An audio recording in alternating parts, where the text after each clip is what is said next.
Chef Randy Shermy with the John Faust Culinary Institute, and today we're going to talk about roux and its importance in cooking in South Louisiana. The old story goes, you know, whenever you're cooking anything in South Louisiana, what's the first thing you do? First you make a roux. Well, that's a lot of truth in that, and maybe not so much in any way, in a lot of other ways. I wanted to show you the 4 different kinds of roux here. If you look at it, 4 different distinct colors. We have a white roux. White roux is used not so much in Cajun or country or Louisiana cooking, but it's used to make bechamel sauce in the classical French sense. Blonde roux. A blonde roux just has a little color on it. It's not cooked very much. And this is used to make velouté classically. Velouté being used to make soups in the French tradition. Then we come to the 2 roux that we use the most in South Louisiana, the light brown roux and the dark brown roux. Now, what are the utilizations? It depends on the cook. You know, there are some people who say that the light brown roux is good for dishes that incorporate dark types of protein like duck, where the dark brown is good for light proteins like chicken. I'm one of those cooks that think opposite. I think the lighter brown for lighter proteins and the darker brown for darker proteins. The way we do it, well, we have a pan right here and it's been on heat for quite a while. We're going to add the oil to it and we're going to put it up at high temp. Now, when you're making a roux at home, I had to do it a certain way to show these 4 stages. When I do it at home, I want this to be heating for quite a while, and almost to the point where smoke might be coming off the top of it. Then I know I won't have to stay there, you know, stirring all day long, right?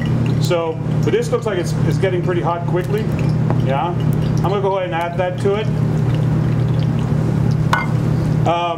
The amount of oil to flour, it kind of depends on what you're doing. A good standard roux would be to use equal parts by volume, all right? In other words, a cup of flour, a cup of oil to a cup of flour. Some people do it by weight. A cup of oil, liquid measurements or liquid fluids ounces is 8 ounces. To use 8 ounces of flour would almost be a cup and a half, maybe a cup and 3/4. That makes a real pasty roux. For a general roux making, I like to make the equal parts by volume, yeah? And you have to know, for safety reasons, that you have to take your time while making a roux. Just keep on stirring very, very slowly, making sure to hit all the parts of the bottom of the pan at some point or another. You don't want it to burn. You can never leave a roux. Never leave it on the fire and walk away. You have to stick with it the whole time until it's done.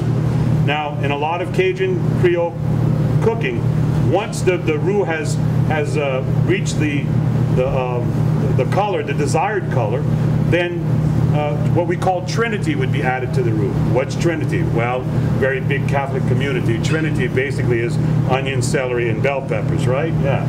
So we would add that to the roux. Now, there are some cooks, and I happen to be one of them, that believe that you should add the onions first and let it cook for a while. When you get to that dark brown roux, that's about maybe 420 degrees.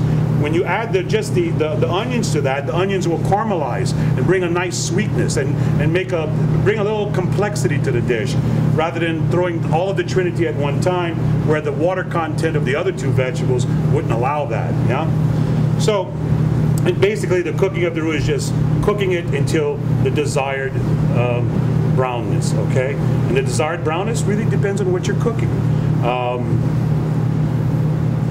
Once this gets to a certain temp, it's wise to be very careful with it and to respect it. We call it Cajun napalm.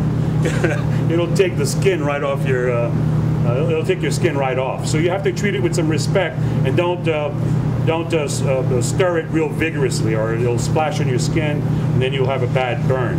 So I could go on until the desired amount of color that we want to reach, but suffice it to say, in South Louisiana, you really can't cook without making roux. Hope you learned something today. Thank you, and we'll see you soon.